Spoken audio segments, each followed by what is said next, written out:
Welcome तो मेरे channel में आपका स्वागत है। तो आज हम स्टार्ट करेंगे सॉलिड का जो हमारा नेक्स्ट लेक्चर है, इसका क्लासिफिकेशन करेंगे। बेसिकली सॉलिड स्टेट क्या है? Solid is the study of crystalline substance. वैसे तो हमने पढ़ा था कि सॉलिड्स दो टाइप के होते हैं, एमॉर्फस एंड क्रिस्टलाइन, बट जब भी हम सॉलिड्स को स्टडी करें तो basically we are studying crystalline substance. ठीक है, तो अब हम कर रहे हैं क्लासिफिकेशन ऑफ द सॉलिड्स। तो बेसिकली हम क्लासीफाई किसको कर रहे हैं? We are classifying crystalline substance, वो है molecular solids. They are molecular solids. तो मॉलिक्यूलर सॉलिड्स नाम से सजेस्ट है कि basically we are discussing molecules. अब जब हम मॉलिक्यूल्स के बारे में बात कर रहे हैं तो इसको हमने तीन कैटेगरी में डिवाइड कर रखा है। वो हमें पढ़ना है नॉन पोलर सॉलिड्स। वैसे तो आपको पता है कि पोलर और नॉन पोलर में क्या डिफरेंस है, बट मैं रिमाइंड करा देता हूँ। अब जैसे दो Cl हैं, ये एक इलेक्ट्रॉन की शेयरिंग करके बॉन्ड बनाते हैं। तो आफ्टर शेयरिंग ये चाहता है कि दोनों इलेक्ट्रॉन इसकी तरफ शिफ्ट हो जाए और ये चाहता है दोनों इलेक्ट्रॉन इसकी तरफ शिफ्ट हो जाए। अब क्योंकि दोनों इक्वल स्ट्रेंथ के, ना बॉन्ड इधर जाता ना बॉन्ड इधर जाता, ऐसे बॉन्ड को हम कहते हैं नॉन पोलर। तो इस टॉपिक के अंदर हम इसी टाइप के मॉलिक्यूल्स की बात करेंगे, जैसे Cl2 मॉलिक्यूल हो गया, H2 मॉलिक्यूल हो गया, या फिर हम नोबल गैसेस की भी बात करते हैं, जैसे हीलियम है, नियॉन है, आर्गन है। इस तरह के सॉलिड्स की बात हम करेंगे इस कैटेगरी के अंदर। अब इनके अंदर ज़्यादा क्वेश्चंस नहीं बनते, तो बस आपको एक हल्का सा आइडिया रखना है इसके अंदर। अब इनमें जो फोर्सेस होती है,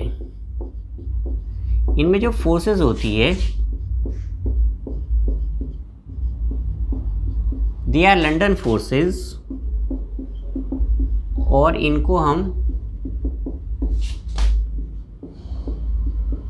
डिस्पर्जन फोर्सेस भी कहते हैं। तो इन फोर्स के बारे में हमने 11th क्लास में पढ़ा था, मैं थोड़ा रिमाइंड करा देता हूँ। जैसे हम बीच में न्यूक्लियस होता है, इसके चारों ओर इलेक्ट्रॉन क्लाउड होते हैं। ये ज़्यादातर गैसेस हैं। तो क्या होता है, जो गैसेस है वो आपस में क्या करती है? कोलिजन्स करती रहती है। तो कोलिजन दो टाइप के होते हैं, एक सिमेट्रिक कोलिजन, एक अनसिमेट्रिक कोलिजन। तो अनसिमेट्रिक कोलिजन में क्या होता है, न्यूक्लियस तो अपनी जगह पे ही रहता है, जो इलेक्ट्रॉन क्लाउड है वो सारा का सारा पीछे आ जाता है, यानी प्लस चार्ज एक तरफ आ गया, माइनस चार्ज एक तरफ आ गया। अब इसके नेक्स्ट जो एटम है जो कि ठीक ठाक है, यानी जो कि सिमेट्रिक है, तो ये प्लस क्या करेगा, उसके इलेक्ट्रॉन क्लाउड को अपनी तरफ खींचने की कोशिश करेगा, और ये क्या करता है, उसको भी अपनी तरह ही बना देता है इस तरीके से। तो प्लस माइनस, तो इनके बीच में बहुत वीक फोर्सेस डेवलप होती है। They are called London forces या फिर डिस्पर्जन फोर्सेस। बहुत वीक फोर्सेस होती है, बनती रहती है और टूटती रहती है। तो ज़्यादातर रूम टेम्परेचर पे जो गैसेस होती है उनके बीच में जो फोर्सेस होती है, दे आर लंडन फोर्सेस और डिस्पर्जन फोर्सेस। तो 1 मार्क्स का क्वेश्चन से बनता है इसके अंदर। अगर मैं रूम टेम्परेचर की बात करूँ तो ये आपको ज़्यादातर गैसेस की फॉर्म में मिलेंगी। बहुत कम ऐसे हैं जो आपको लिक्विड्स की फॉर्म में मिलेंगे। And they are bad conductor of electricity.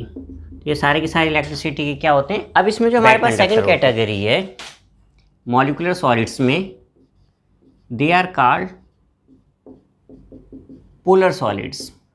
तो अगेन जो पोलर सॉलिड्स है उसमें हम पोलर बॉन्ड्स की बात करेंगे। जैसे पहले मैं समझा देता हूँ पोलर बॉन्ड्स होते क्या हैं। जैसे हमने पढ़ा है H और Cl आपस में बॉन्ड बनाना, तो जो इलेक्ट्रॉन पेयर की शेयरिंग हुई है, क्लोरीन क्या करता है, अपनी तरफ शिफ्ट कर लेता है, जिसकी वजह से इसके ऊपर नेगेटिव, इसके ऊपर पॉजिटिव चार्ज बन जाता है। तो जिनके भी ऊपर भी चार्ज होता है, they are called polar bonds. और ऐसे मॉलिक्यूल्स को हम एक नाम देते हैं, हम इनको डायपोल्स भी कहते हैं। तो डायपोल्स को हम इस तरह रिप्रेजेंट करते हैं। ये हमारा हेड हो गया, ये टेल में कट मार देते हैं, इस तरीके से हम इसको रिप्रेजेंट करते हैं। तो इसमें ज़्यादातर हम इसी तरह के मॉलिक्यूल की बात करेंगे। जैसे एक तो मैंने एग्जांपल दे दिया, फिर NH3 हो गया, SO2 हो गया। जितने भी हमारे पास डायपोल्स होते हैं उनकी हम बात करते हैं पोलर सॉलिड्स के अंदर। इनके अंदर जो फोर्सेज है, दे आर डाइपोल इंट्रैक्शंस। अब मैं समझा देता हूँ ये होता क्या है। जैसे हाइड्रोक्लोरिक एसिड है, सॉल्यूशन में एक तो नहीं बहुत सारे हाइड्रोक्लोरिक एसिड होंगे, और सभी के ऊपर चार्ज होगा। जैसे इसके ऊपर नेगेटिव, इसके ऊपर positive, negative again positive, negative और इसके ऊपर पॉजिटिव। तो आप ऑलवेज देखना सोल्यूशन में क्लोरीन के रिवर्स में आपको हाइड्रोजन ही मिलेगा। तो इसका नेगेटिव इसके पॉजिटिव को अट्रैक्ट करता है और इनके बीच में क्या एक इंट्रैक्शंस डेवलप हो जाती है। तो अभी मैंने आपको बताया कि एक मेरा डाइपोल होता है, ये भी डाइपोल है और ये भी डाइपोल है। तो इनके बीच में जो इंट्रैक्शंस डेवलप हुई है they are called dipole dipole interactions. अब जैसे इनका भी अगर हम रूम टेम्परेचर पे बात करें तो ज़्यादातर ये आपको लिक्विड्स की फॉर्म में दिखती है लैब्स के अंदर। एक्चुअल में ज़्यादातर क्या होती है, they are gases and they are also poor conductor of electricity.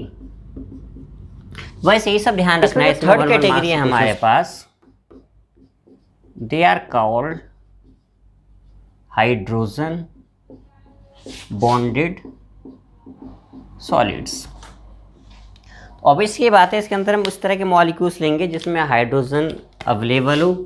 जैसे NH3 वो क्या कहते हैं पोलर सॉलिड्स में भी आता है, इसमें भी इसका एग्जांपल लेते हैं हम। हाइड्रोक्लोरिक एसिड, H2O, इस तरह के मॉलिक्यूल्स आ जाते हैं हमारे हाइड्रोजन बॉन्डेड सॉलिड्स में। अब इनके अंदर जो फोर्सेस है they are called hydrogen bonding,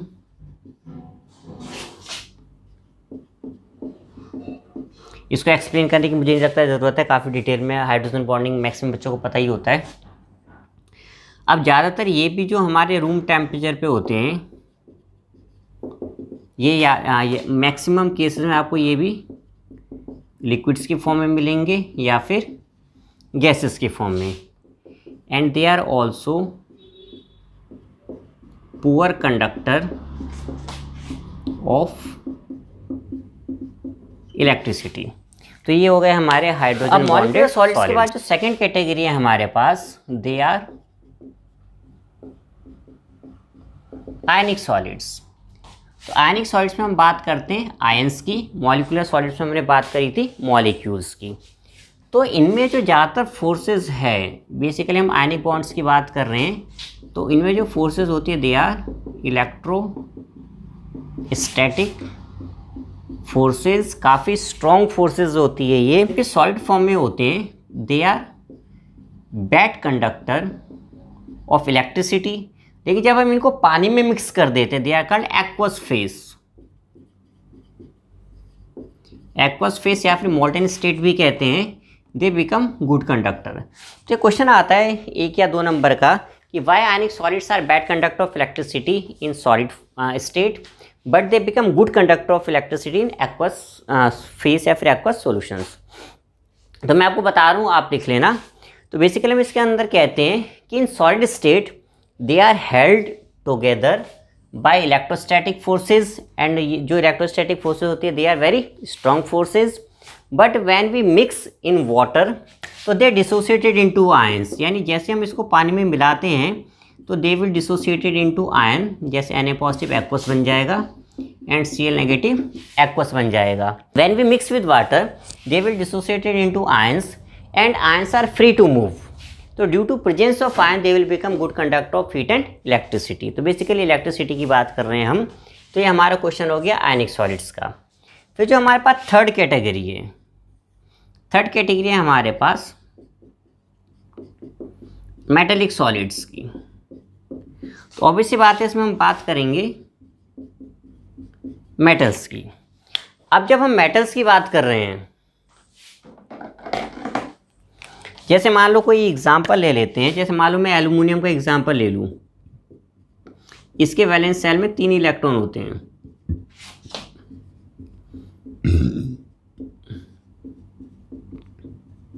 इस तरह एल्युमिनियम का पूरा वायर होगा, सबके वैलेंस शेल में 3 इलेक्ट्रॉन होंगे।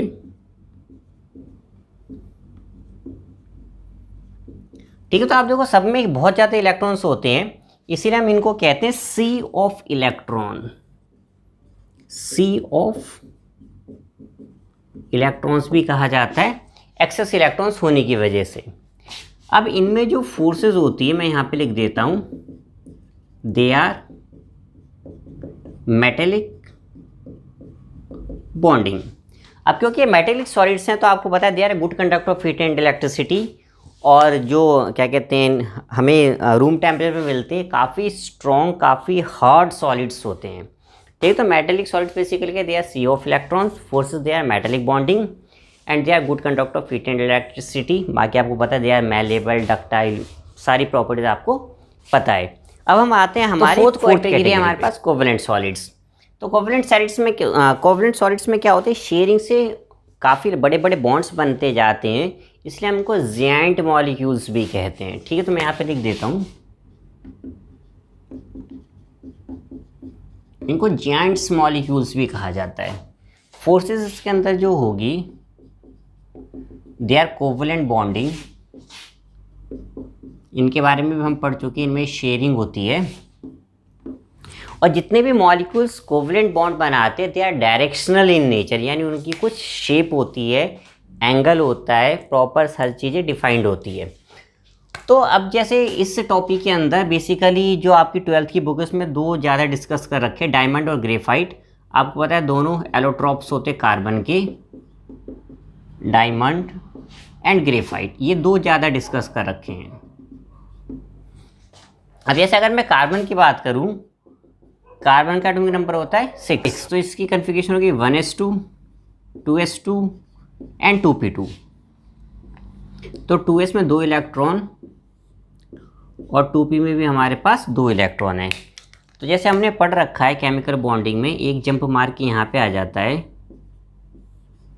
तो इस तरीके से हमारे बॉन्ड अरेंज हो जाते हैं, सॉरी इलेक्ट्रॉन अरेंज हो जाते हैं। इन केस ऑफ डायमंड के केस में क्या है, इन सब का यूज़ करके 1s और 3p है, 1s और 3p, तो ये होता है sp3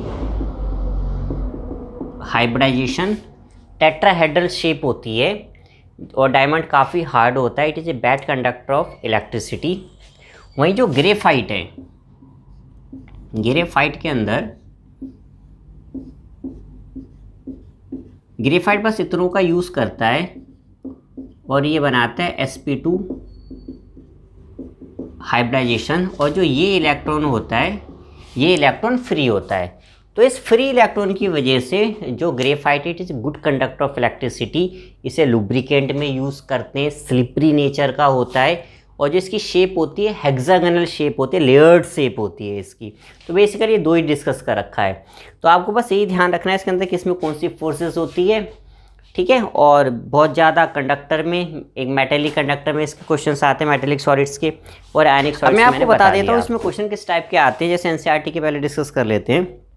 ये कह रहा है solid is very hard electrical insulator. अब देखो इलेक्ट्रिकल इंसुलेटर है ये in solid as well as in the molten state. तो इंसुलेटर ऑलमोस्ट हमारे सारे थे मेटेलिक सॉलिड्स को छोड़ के। एंड कह रहा है melts at extremely high temperature, तो हाई टेम्परेचर पे मेल्ट हो रहा है। What type of solid it is.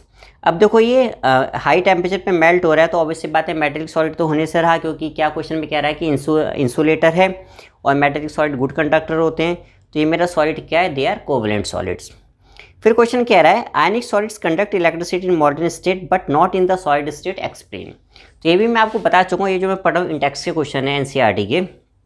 तो मैंने आपको बताया था आयनिक सॉलिड्स के केस में in solid form they are held together by electrostatic forces, but when they mix in water या फिर aqueous phase they will dissociated into ions and ions are free to move. तो due to presence of ion they will become good conductor of heat and electricity. फिर हमारे पास question है what type of solids are electrical conductor, malleable and ductile. तो obviously बात है, देखो malleable, ductile और कंडक्टर्स की भी बात करें तो दे आर मेटेलिक सॉलिड्स। तो इसी टाइप के बहुत इजी क्वेश्चन आते हैं जो बहुत इजीली आंसर कर सकते हो, कुछ रटने की ज़रूरत नहीं है, सब कुछ आपने पहले से पढ़ रखा है, जस्ट एक ओवरव्यू लेना है।